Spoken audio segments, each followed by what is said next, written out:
Greetings and salutations, ladies and gentlemen, and welcome once again to the Storyteller's Corner. I'm your host, Joshua T. Calkins Truergy, also known as Byron Osidious. Today, the Storyteller's Corner presents Flailing While Failing, a tale of Alyssa Mercante. Introduction. All forms of art develop their own die-hard consumers over time. Swaths of moderate to casual fans, and even folks who don't indulge frequently, but when they do, they deeply appreciate what they take in. These art forms are learned, developed, and practiced by peoples of all levels of skill, all levels of notoriety, and oftentimes with a varying degree of commercial or critical success. Each art form also eventually spawns its own reviewers, critics, and analysts, each of these with their own hierarchy of professionalism and influence on the decision-making processes of the everyday consumers of said art. Literary critics and analysts, film and television reviewers and critics, illustration and animation critics, and comic book analysts and critics.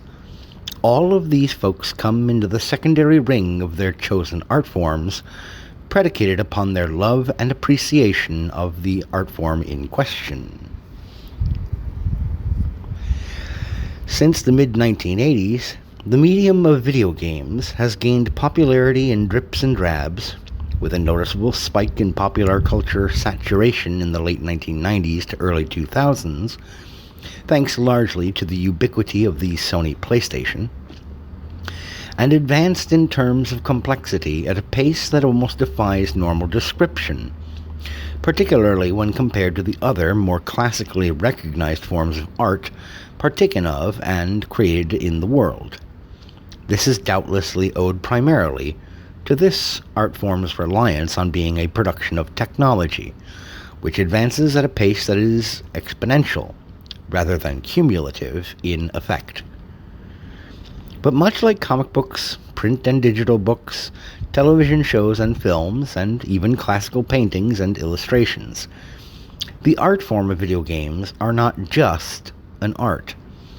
To be frank about it, the artistic potential and merits of video games has not been universal throughout their existence, and prior to the late stages of the 16-bit era, there weren't a plethora of examples of video games that could be easily classified by most folks as examples of art with a capital A.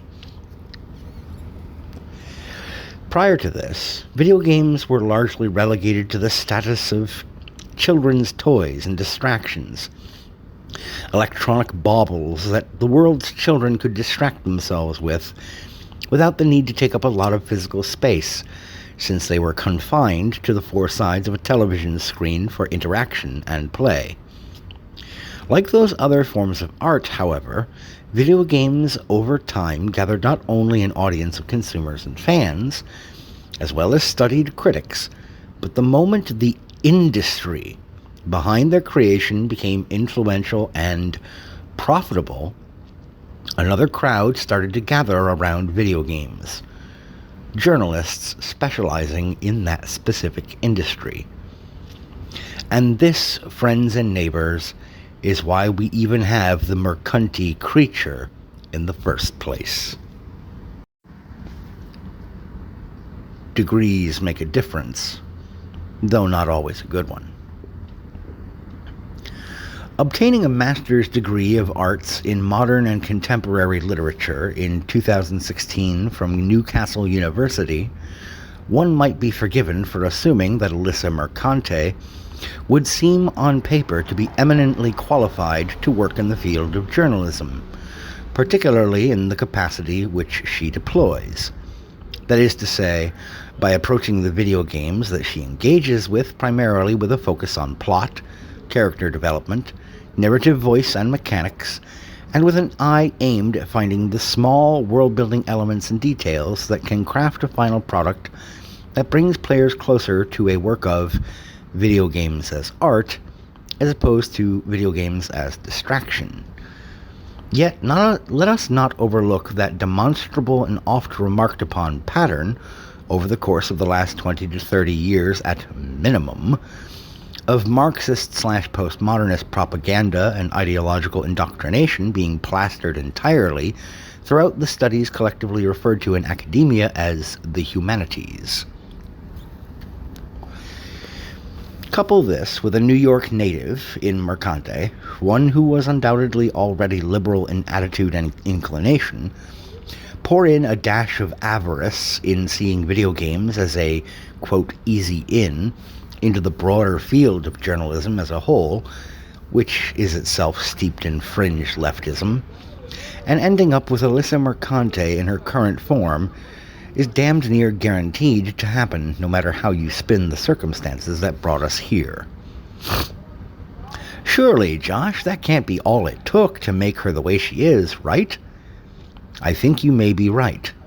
Graduating with that degree in the same year on the calendar that Donald Trump and his MAGA political movement turned the world of Western socio-political dialogue and events on its head must have been akin to Miss Mercante stepping out of her cozy little cave in academia, steps prodded by the publication of her graduate thesis, itself something I am dying to read through and tear asunder, vampire that she is, and finding herself blasted by the shining light of sunrise. It burns us!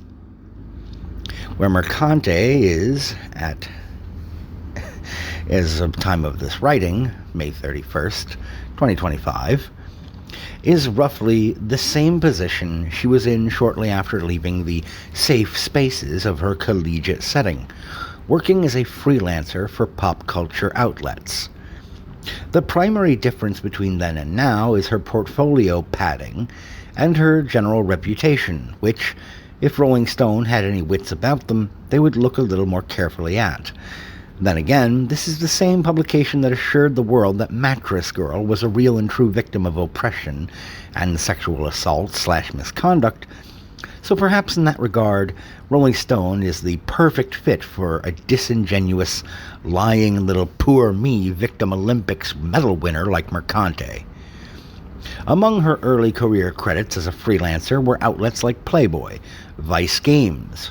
They seem to have a penchant for working with lying freaks too, like Anna Valens, The Mary Sue, enter feminism joke here, and Fanbyte. These stockpiled and eventually earned her a spot working for Seros, where she was serving as an associate editor for their interactive content blog. Working with them, Mercante eventually came to the attention of Games Radar, a gaming and entertainment news and review outlet that, at the time, had a strong track record for being comprehensive in their coverage of pop culture news and events. She began producing long-form thought pieces on several prominent games released during her time with the outlet, as well as interviewing developers and executives and other figures in the video games industry proper. However, after working with the outlet for approximately 3 years, much of her coverage published through Games Radar started coming under scrutiny, with many gamers on platforms such as Twitter, Facebook, and YouTube remarking that her articles were beginning to come across more as socio-political hectoring lectures and less as actual examinations of video games currently capturing the attention of, gamers, the very same said people who are the ostensible customers buying the games and looking for coverage about those games. Thankfully for Mercante, the digital gaming news outlet Kotaku was searching for fresh talent at the time, and she was able to monkey branch her way out of Games Radar, now finding a new home that was more than happy to have yet another fringe-left wokey on staff to produce think pieces more aimed at insisting that the very same gamers who kept the industry from dying when it crashed and burned and almost became a forever ash pile in the 1980s video games crash should be treated like wallets with legs who need to be punished and condescended to perpetually because they are broadly guilty of wrongthink. A boulder made of excrement picks up speed too. If you pack it in, tight enough that is. Anyhow, Mercante was able to continue plying her trade at Kotaku for a couple of years, serving eventually as a senior editor at the outlet while creating very little of any real value for the world, and yet maintaining a steady paycheck. Well, I can't say that that's perfectly accurate, because she did clarify during her time at Kotaku that she'd had a couple of abortions. She'd almost created something of value in the form of human life, though she didn't specify when she had those procedures, but she did try to celebrate having her womb scraped like a Minnesota windshield in winter because she was, quote, putting her career first. Much as I'm opposed to abortion on a moral level, mayhap this is one area where I can look the other way, because the only thing that could draw breath by coming into the world from twixt those diseased nethers would surely have to be the Antichrist. Most gamers had largely returned to the tried-and-true tactic of largely ignoring this tattooed former digital stripper. Those are her words, not mine. When, unbeknownst to us all, a lone Steam user going by the username Cabrutus Rambeau would take notice of a curiosity in the arena of video games. It seemed to him that a little-known, quote, narrative consultancy group, dubbed Sweet Baby Inc., was cropping up as having been attached to a small raft of games in the AAA games space, each and every one of them carrying the telltale pockmarks of a virulent infection known as DEI, a strain of the woke mind virus all its own. Like the G-virus variant of Umbrella Corporation's T-virus, this engineered infection also renders its victims into mindless automatons, feasting on the flesh of reason, truth, and observed reality. Cabrutus put together a Steam curation list in response to these observations, which is simply a way in which users on the Steam platform can assemble lists of games based on any number of criteria that ties them together. Users can name these lists, and Cabrutus dubbed his Sweet Baby Inc. Detected, explaining on his Twitter/X his rationale behind assembling this list. This, ladies and gentlemen, was little more than a match lit in a dark, dark space. If it had been left alone to cast its paltry light for a handful of people to take note of, things likely would have died down entirely. But thanks to Chris Kindred, a former Sweet Baby employee and one of Alyssa Mercante's partners in slime, pouring metaphorical kerosene on that match, we were all caught up in the conflagration that ultimately became known to us as Gamergate 2, Electric Boogaloo. Thank you, Dr. Herbert West. If any of these references are flying over your head, I recommend you strap on a rocket pack or grab some stilts. I really want you to keep up. Kindred, and later on Mercante, accused Rambeau and the curator list group of being a, quote, targeted harassment campaign operation, and called for their followers on X to report both the list and Cabrutus's account, Steam account itself, to Steam in the hopes of getting the creator of the list banned, costing him the time and money spent on playing and purchasing those games. A fairly scumbag move, all on its own. It wasn't long after this kerfuffle that Mercante did what she does best, prostrating herself in hopes of servicing someone by writing a puff piece article entitled Sweet Baby Inc. Doesn't Do What You Think It Does, and also going on to try and cover for Kindred, claiming that, well, Cabrutus's curator list threw the first punch by even existing. No, it was just a list taking note of something that was happening in the industry. Mercante, however, is about as bad faith as an individual as you can get, and her article, title that Sweet Baby Inc. doesn't do what you think it does, is about as bad faith a statement as you can get, short of declaring that perhaps the guy who just, shivved you in the kidney was really just trying to help you see a doctor sooner about that rash on your arm. And hey, won't that trip to the ER be the ideal way to ask about the rash? Let's be fair. It would make about as much sense as, well, any of the piss-poor decisions that Alyssa has made in recent history. Since the kickoff of the second Gamergate situation, Alyssa's devolution into borderline sociopathic behavior has gained speed at every turn. And rather than taking any real time out of the public eye to engage in some introspection, to perhaps examine her own role in contributing to the volatility of online video games and broader pop culture dialogue, she has instead leaned into her own harpy-like antics even harder. Perhaps that's unfair to harpies. Alighieri described them as having the faces of beautiful maidens when not loosing their bloodthirsty shrieks and hailing from the sixth ring of hell. Alyssa's face is, by contrast, mid at best.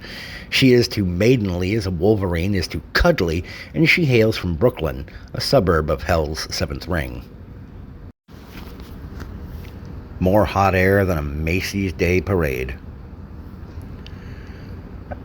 On a program known as Giant Bomb in mid-2024, Alyssa Mercante set herself up for long-running and much-deserved ridicule when she said, quote, "I want people in the industry, video games industry on the whole, to be a little bit louder about people being mean to other people, and maybe say it's not a good thing.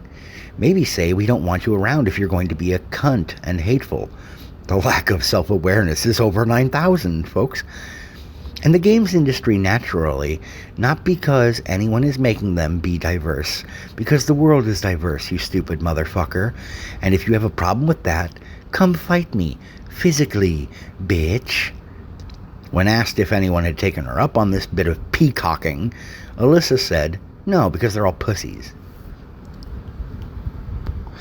Well, that last sentiment got bitch-slapped harder than a Rick James girlfriend, and in short order, when YouTuber Vera Dark, YouTuber Mara Jade, and one La Reina Creole all publicly addressed Mercante's challenge via their various social media accounts, clarifying that they would love the opportunity to square off in a physical altercation with her.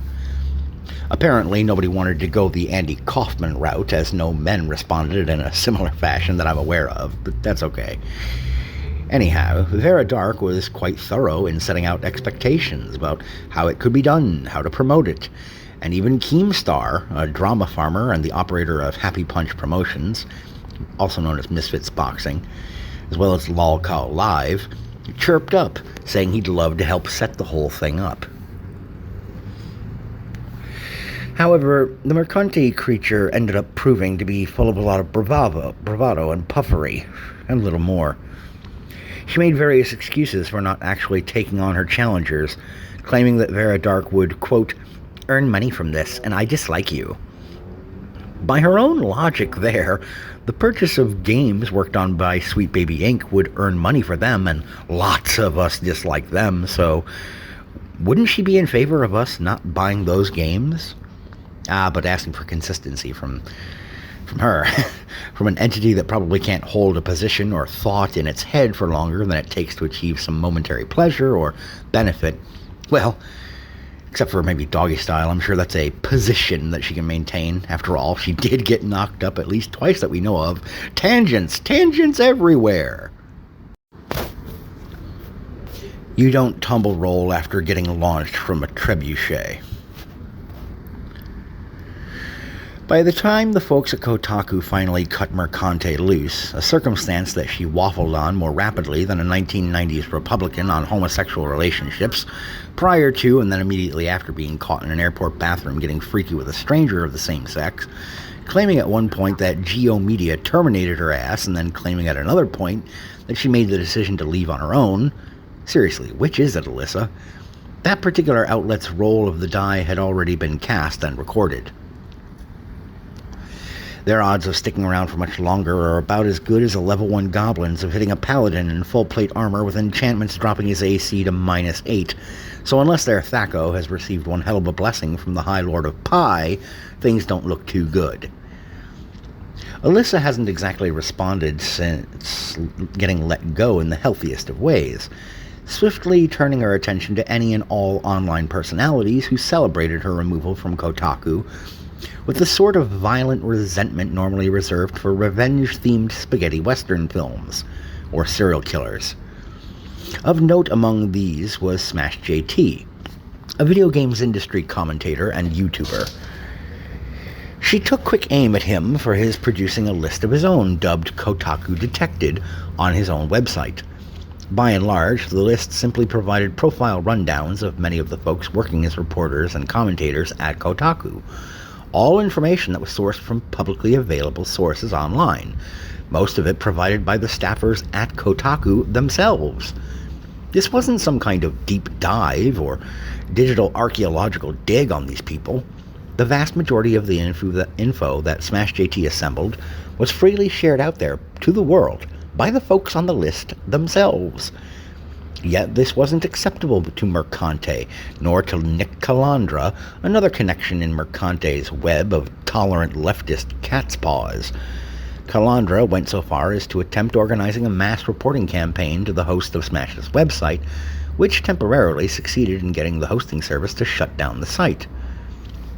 This shutdown resulted in Alyssa and her coven dancing about and celebrating on Twitter/X, gloating over how amazing it was that they had claimed a scalp. Sadly for them, this victory would prove short-lived, as within a few days, service was returned to Smash's website. Ever the purveyor of sour grapes, the Mercante creature claimed, quote, "You can keep your website, it helps me." This is hardly the most unhinged reaction she has had towards SmashJT, though. That honor still belongs to the time when Alyssa tracked down Smash's wife on Facebook and private messaged her in an attempt to cause tension in his marriage by inferring that Smash is some sort of terrible woman-hating knuckle-dragger and questioning his wife's taste in life partner. But oh, yeah, Alyssa's a very stable genius, folks. Holy buckets. Every time that Alyssa is called out for these spurts of emotionally and intellectually dishonest, underhanded, or plainly uncivilized behavior, she flails her arms about like somebody getting cattle prodded and howls, "I am being harassed. It's an organized harassment campaign against me." No, Alyssa, you've been witnessed attempting to toss digital Molotov cocktails at people's heads, had them caught in lacrosse sticks and tossed right back to blow up in your own face, sweetie. That's not a hate campaign, that's the Streisand effect, jacked up on enough steroids to kill a bull elephant. In the words of the fellow known as the problematic white guy, you're just constantly stepping on rakes. Yet, as amusing as it can be to watch this walking failure and poorly tattooed flesh flounder, she has not been entirely without her own small victories. With love and thanks to the writers of Frasier.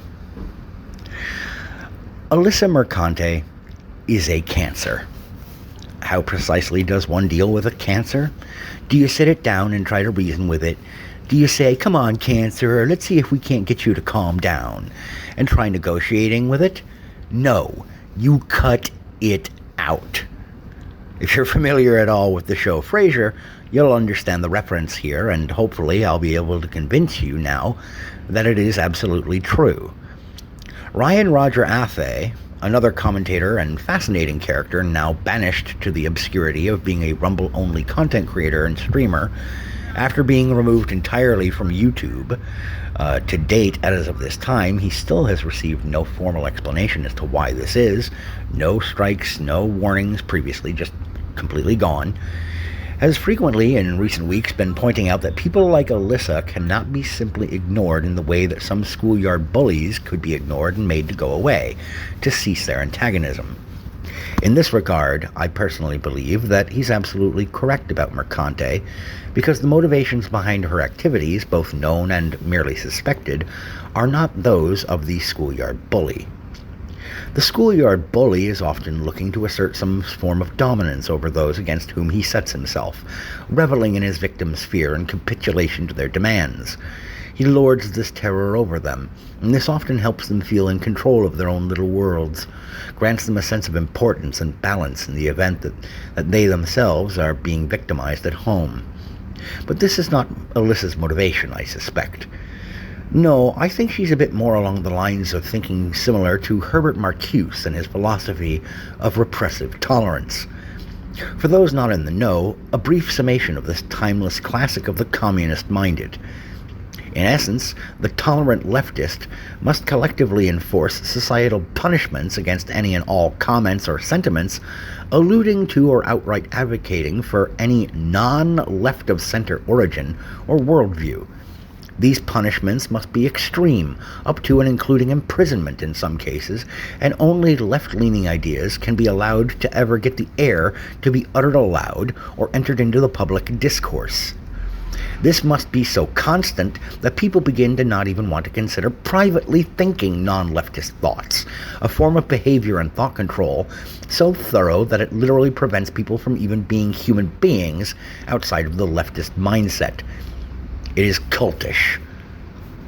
Marcuse is a darling of modern-day leftists and pseudo-intellectual communists and sympathizers thereof. Hailed as an icon of their entire movement, it would serve as no surprise to me if Mercante, like most college students since the mid-1990s in the humanities, had a special little place in the tar-black chambers of her rotten little heart for him. And she certainly seems to have taken to heart the tactics endorsed by the postmodernists like Marcuse. You see, there's a modest-sized little clutch of content creators on YouTube, Rumble, X/Twitter, and elsewhere in the tangential perimeter of the video games industry and user base, who have for a little while now been identifying the skullduggery of people like Sweet Baby Inc. and their cat's paws in the games journalism realm, and appropriately have been calling out their shenanigans. Among these are a few online communities of sorts which manage to earn themselves titles or nicknames from a place of either adoration or disparagement. For example, there is a clutch referred to as the Bigotverse, a collective of creators and their audiences who are broadly attached to the users known as Hypnotic and SmashJT. Hypnotic, by nature of being a VTuber who started as a PNG tuber, using a still image illustration in place of appearing on screen for the benefit of maintaining anonymity, he has proven elusive for Mercante and her coven members and minions to pin down and cause long-term harm to in the online sphere. The best they've managed to do is to attempt to inaccurately broadcast or imply that he is based out of the New York area, said implication coming in the form of an early draft of Mercante's lolsuit against SmashJT, and to once get Hypnotic, who dubs himself the, quote, marginalized CEO of the Bigot Army, his fanbase, suspended for a week on YouTube. This didn't end up having the effect that she and her ilk had hoped for, which was to harm Hypno's capacity to earn revenue from live streams. Instead, he took his program to Rumble alone for that week, and his fans rewarded him financially to a great degree.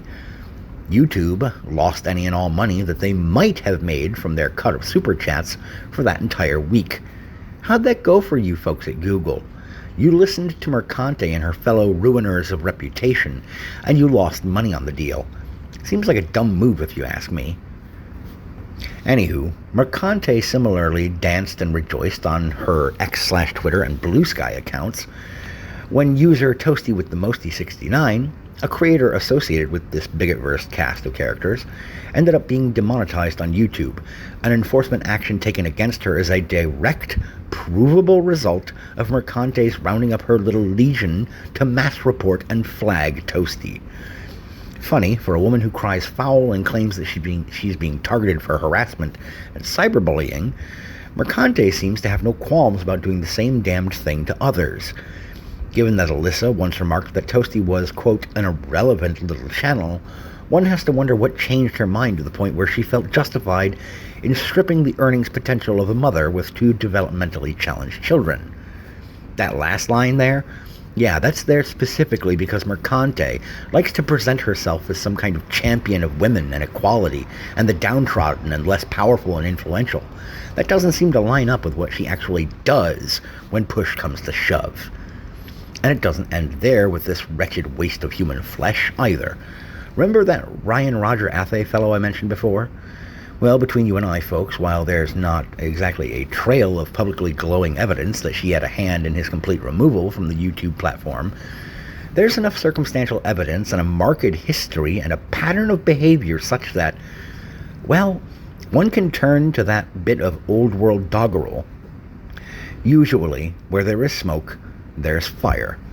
Many of us suspect Mercante to be directly or tangentially responsible for Athay's expulsion from YouTube, since he was the founder of the community referred to as reality-based. She and her cohort Airbagged, one of her most devoted sycophants on X/Twitter, cheered on Athay's removal, with Airbagged laughing about it now being, quote, Ryan Roger Athay.